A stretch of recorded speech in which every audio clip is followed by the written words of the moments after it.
हम्म आज की इस नई गहन चर्चा में हमारे सभी सुनने वालों का बहुत बहुत स्वागत है। हम अक्सर इस शो में ना विज्ञान, तकनीक और दुनिया को बदलने वाले बड़े बड़े शोध पत्रों पर बात करते हैं। जी हाँ, बिल्कुल। लेकिन आज हमारे सामने जो स्रोत सामग्री है वो कोई भारी भरकम वैज्ञानिक किताब नहीं है, बल्कि बल्कि वो कुछ ऐसा है जो हम सब ने बचपन में खेला है। बिल्कुल, ये एक बहुत ही साधारण सा दिखने वाला खेल है। बचपन का वही जाना माना सांप सीढ़ी का खेल। हाँ, स्नेक्स एंड लैडर्स। लेकिन ये कोई आम सांप सीढ़ी नहीं है। इसे नाम दिया गया है मृदा स्वास्थ्य सांप सीढ़ी का खेल, या soil health snake and ladder game. और यही बात इसे इतना खास बनाती है। सही कहा। तो आज की हमारी इस चर्चा का मिशन ये समझना है कि कैसे बचपन का ये क्लासिक बोर्ड गेम ग्रामीण भारत में और सच कहे तो पूरी दुनिया में जैविक खेती और मिट्टी के संरक्षण जैसी चीजों के लिए एक क्रांतिकारी उपकरण बन गया है। ये वाकई एक अलग तरह का विषय है। देखिए, जब हम जलवायु परिवर्तन या कार्बन उत्सर्जन जैसी बड़ी समस्याओं की बात करते हैं ना, हाँ, तो भाषा बहुत जटिल हो जाती है। बिल्कुल, हमारी भाषा इतनी तकनीकी हो जाती है कि हम आम लोगों से कट जाते हैं। लेकिन यहाँ जो दृष्टिकोण अपनाया गया है, वो बेहद जमीनी है। एक ऐसा खेल जिसे परिवार के लोग साथ बैठकर खेलते हैं, उसे ही शिक्षा का माध्यम बना दिया गया है। चलिए इसे थोड़ा विस्तार से समझते हैं। हम्म हमारे पास जो स्रोत हैं वे दिखाते हैं कि इस खास सांप सीढ़ी के बोर्ड को पतंजलि ऑर्गेनिक रिसर्च इंस्टीट्यूट द्वारा विकसित किया गया है। अब पहली नजर में मेरे मन में यही सवाल आया कि कि पासा फेंकने से मिट्टी कैसे बचेगी। बिल्कुल, मतलब एक तरफ गंभीर कृषि विज्ञान है और दूसरी तरफ प्लास्टिक का पासा। आखिर पासा फेंकने और सीढ़ियां चढ़ने से हमारे खेतों की मिट्टी कैसे बच सकती है? यहाँ जो बात सबसे दिलचस्प है वो ये है कि इस खेल का जो मूल मंत्र है वो बहुत ही स्पष्ट है। बोर्ड की ठीक ऊपर बड़े अक्षरों में लिखा है, स्वस्थ मृदा बराबर स्वस्थ मानव बराबर स्वस्थ ग्रह। वाओ! स्वस्थ मृदा, स्वस्थ मानव, स्वस्थ ग्रह। जी, ये सिर्फ एक नारा नहीं है, ये कोई साधारण बोर्ड नहीं है जहां बस 1 से 100 तक पहुंचते हैं।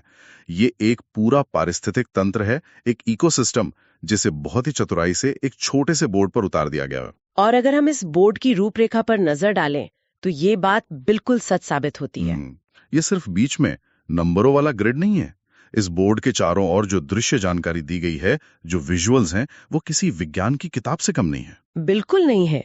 बोर्ड के किनारों पर मिट्टी की जांच करने की भौतिक, जैविक और रासायनिक विधियों को चित्रों के माध्यम से समझाया गया है। उदाहरण के लिए इसमें रिबन विधि और मृदा अवशोषण विधि के चित्र हैं। हाँ, सॉइल इन्फिल्ट्रेशन टेस्ट। लेकिन ईमानदारी से कहूं तो मुझे ये समझ नहीं आया कि सिर्फ मिट्टी को हाथों में दबाने से कोई वैज्ञानिक जानकारी कैसे मिल सकती है। यही तो इस खेल की खूबसूरती है। ये तरीके वैज्ञानिक हैं, लेकिन इन्हें करना बहुत आसान है। रिबन विधि की बात करें तो इसमें किसान थोड़ी सी गीली मिट्टी लेता है और उसे अपने अंगूठे और उंगली के बीच दबाकर एक रिबन या पट्टी बनाने की कोशिश करता है। अच्छा। अगर मिट्टी का लंबा रिबन बन जाता है तो इसका मतलब है कि उसमें चिकनी मिट्टी या क्ले की मात्रा ज्यादा है। अगर वो तुरंत टूट जाता है तो उसमें रेत ज्यादा है। ये बिना किसी लैब के मिट्टी की बनावट जानने का एकदम सटीक तरीका है। अरे वाह, मतलब बिना किसी लैब उपकरण के। जी हाँ, और जो मृदा अवशोषण विधि है, उसमें एक पाइप को मिट्टी में गाड़कर पानी डाला जाता है। फिर समय नोट किया जाता है कि मिट्टी कितनी जल्दी पानी सोखती है। इससे क्या पता चलता है? इससे यह पता चलता है कि मिट्टी सख्त हो गई है या वह हवा और पानी को अंदर जाने दे रही है। ये तो बहुत ही व्यवहारिक है। लेकिन स्रोत सामग्री में कुछ और भी नाम हैं जो थोड़े जटिल लगते हैं, जैसे जैविक जांच के लिए वेट लेमिना विधि और केंचुआ जांच विधि, और एक कार्डबोर्ड विधि भी है। अब गत्ते के टुकड़े या कार्डबोर्ड से मिट्टी की जांच कैसे हो सकती है? ये कार्डबोर्ड विधि दरअसल मिट्टी के जीव जंतुओं की सक्रियता जांचने का एक बहुत ही शानदार तरीका है।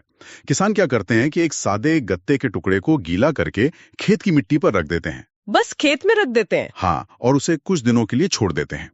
जब वे कुछ दिन बाद उस गत्ते को उठाते हैं तो स्वस्थ मिट्टी होने पर उस गत्ते के नीचे केंचुए, फफूंद और कई तरह के छोटे कीड़े जमा हो जाते हैं। अच्छा, क्योंकि गत्ता उनके लिए भोजन और नमी का काम करता है। बिल्कुल सही। और अगर गत्ते के नीचे कुछ नहीं है तो इसका मतलब है कि मिट्टी अंदर से मर चुकी है। बाप रे। इसी तरह वेट लेमिना विधि में छोटे छोटे प्लास्टिक या लकड़ी के स्ट्रिप्स होते हैं जिनमें छेद होते हैं। उन छेदों में जैविक चारा भरकर उन्हें मिट्टी में गाड़ दिया जाता है। और फिर? कुछ समय बाद उन्हें निकालने पर अगर छेद खाली मिलते हैं तो समझ लीजिए कि मिट्टी के सूक्ष्म जीव अपना काम कर रहे हैं और चारा खा रहे हैं। ये तो सच में कमाल का तरीका है। लेकिन इन सब भारी भरकम विधियों को बोर्ड गेम के किनारे पर क्यों छापा गया है? मतलब इन्हें अलग से एक पर्चे में भी तो दिया जा सकता था। इसे ऐसे सोचिए कि भारत के ग्रामीण इलाकों में जहां साक्षरता दर हर जगह एक जैसी नहीं होती, वहां भारी भरकम किताबें काम नहीं आती। सही बात है। और देखिए, कृषि में महिलाओं की बहुत बड़ी भागीदारी होती है, लेकिन तकनीकी प्रशिक्षण कार्यक्रमों तक उनकी पहुंच अक्सर कम होती है। ये बोर्ड उन महिलाओं और बच्चों के लिए एक दृश्य शिक्षा यानी विजुअल लर्निंग का माध्यम है। हाँ, चित्रों से समझना आसान होता है। जब एक बच्चा या किसान महिला बार बार खेल के दौरान उन तस्वीरों को देखती है तो वे तरीके उनके दिमाग में छप जाते हैं।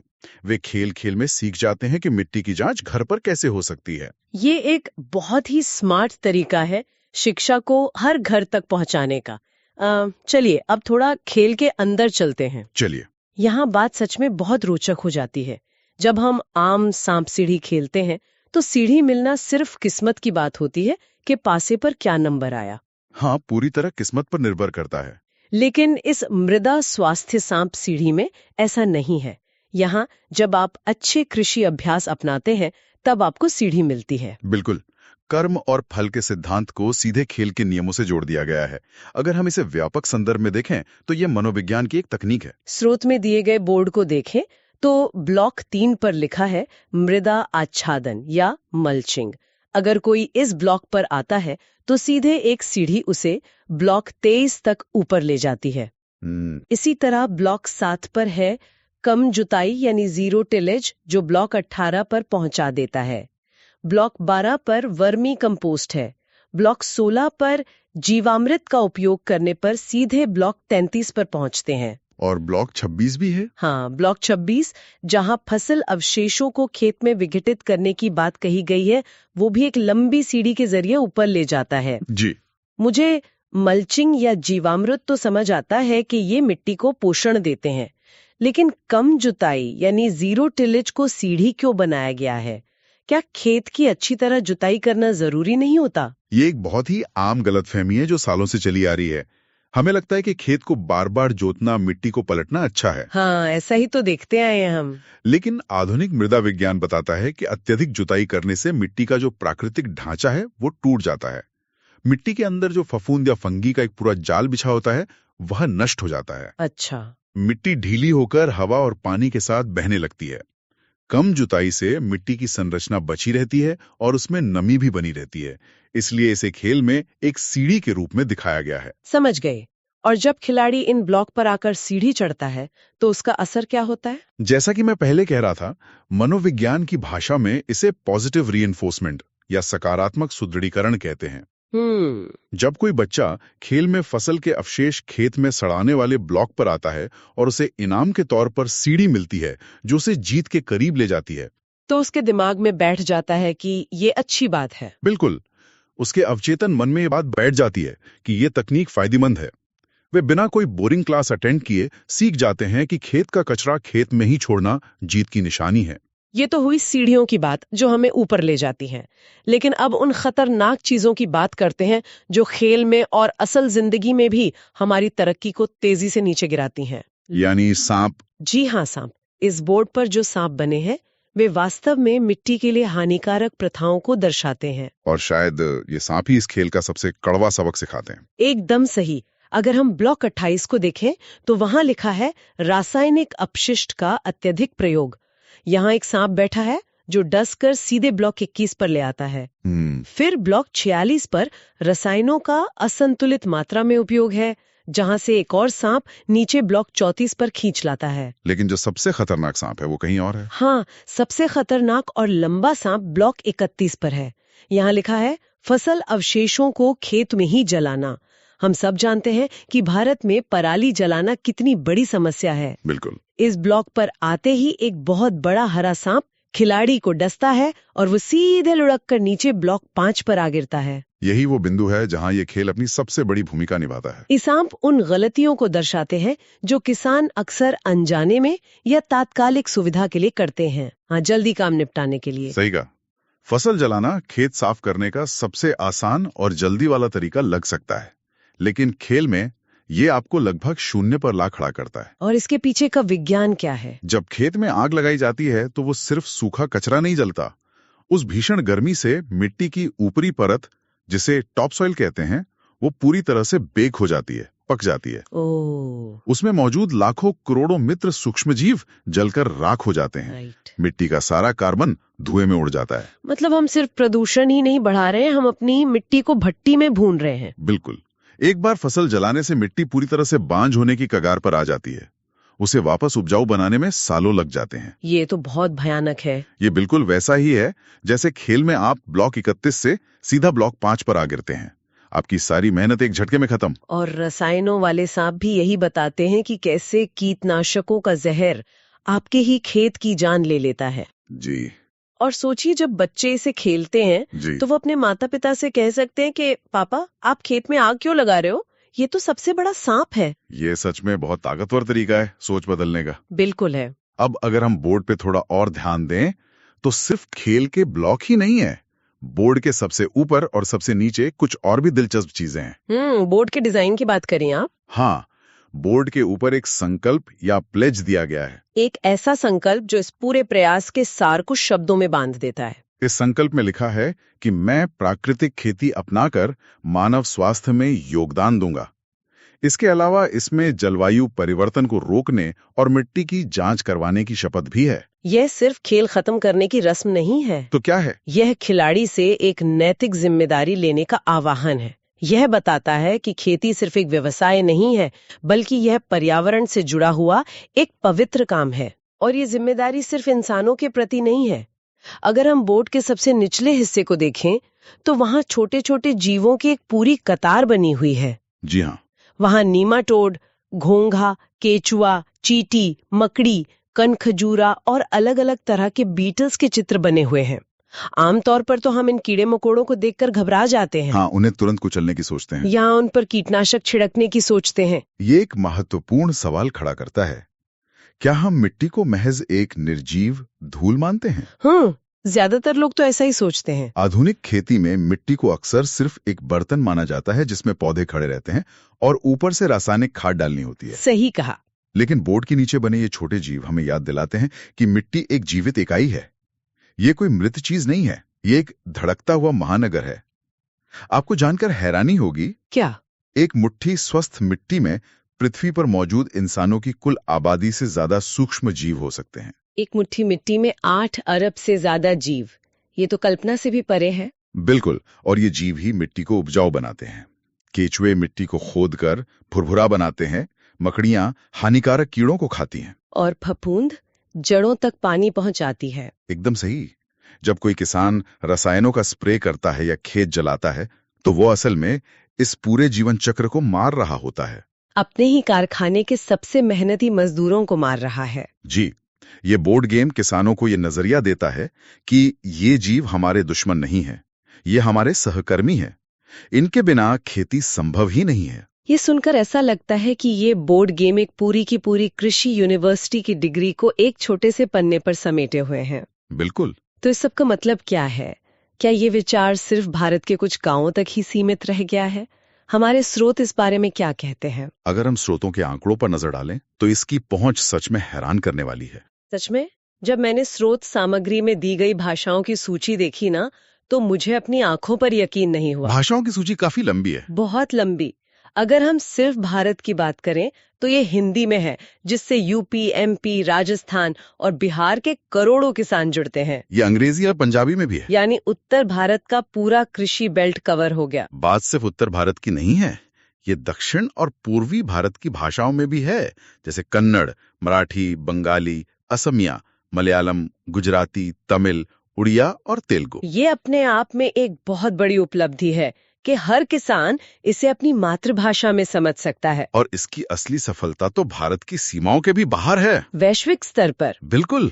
जब हम वैश्विक भाषाओं की सूची देखते हैं तो ये किसी अंतर्राष्ट्रीय संस्था के प्रोजेक्ट जैसा लगता है। ये खेल स्पेनिश में है, जो दक्षिण अमेरिका में बोला जाता है। क्या बात कर रहे हैं? जी, ये इराक और ईरान के लिए कुर्दिश और अरबी भाषा में है।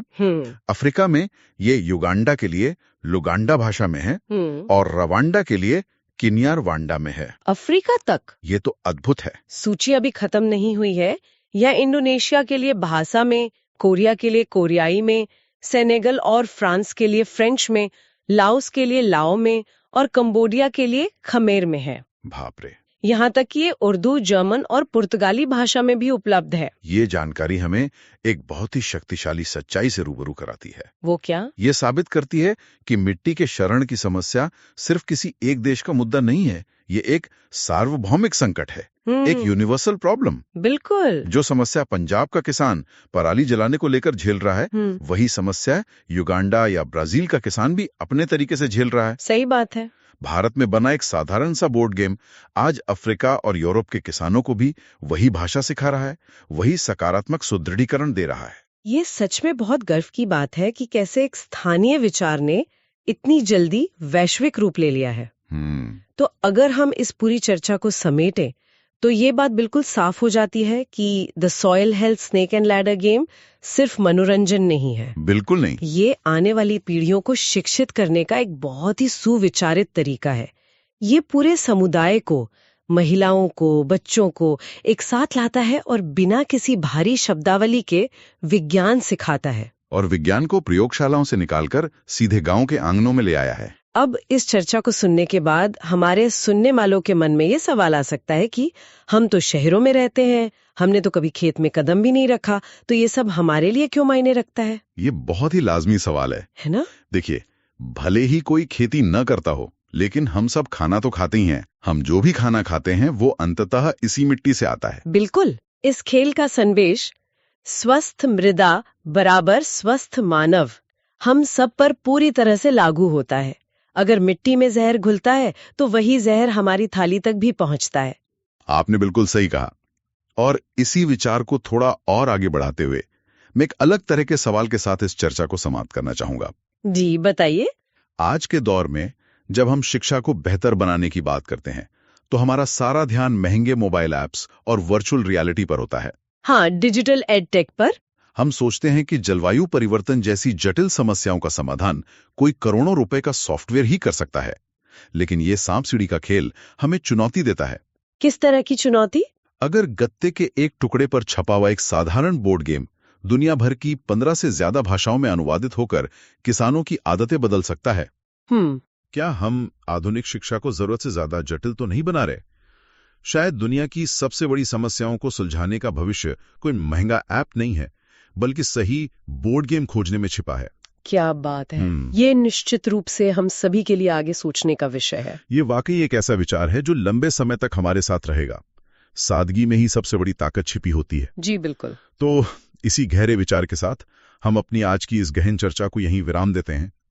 हमारे साथ जुड़ने और इस दिलचस्प विषय को इतनी गहराई से समझने के लिए हमारे सभी सुनने वालों का बहुत बहुत धन्यवाद। बहुत बहुत धन्यवाद। मिलते हैं अगली चर्चा में एक नए और रोचक विषय के साथ।